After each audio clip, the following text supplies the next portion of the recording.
misingi mibovu iliyoharibika, namna ya kutengeneza na kujenga misingi mibovu iliyoharibika.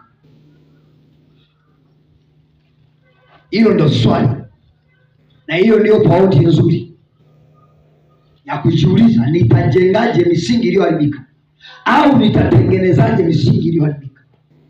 Mtumishi, nimegundua kwenye familia ya kwetu kuna ulevi.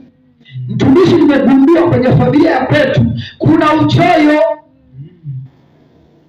Mtumishi, nimegundua kwenye familia ya kwetu tunaabudu sanamu.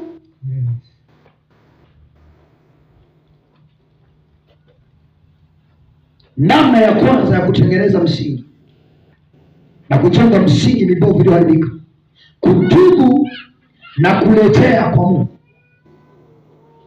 Kutubu na kufanyaje? Kutubu na kurejea kwa Mungu. Kutubu na kurejea kwa Mungu. Kitabu cha Matendo ya Mitume 3:19.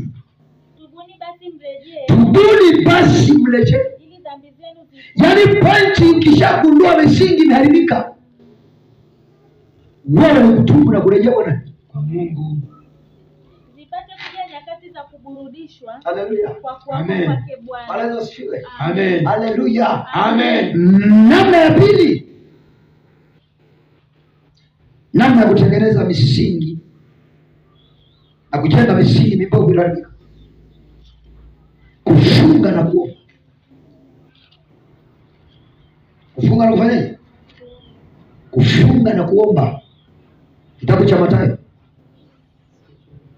Mathayo 17:21. Lakini kwa namna hii haitoki. Wangapi niwaambia wafunge? Wangapi walifunga? Amen. Wangapi walifunga?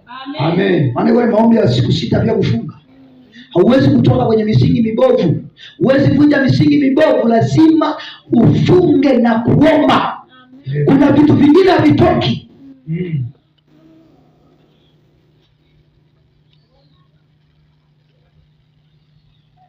Niko na mashujaa. Amen. Niko na mashujaa. Amen. Niko na mashujaa. Amen. Niko na mashujaa. Amen. Marko 9:29. Marko 9. Akawaambia namna hii haiwezi kutoka. Kutoka kwa neno lolote.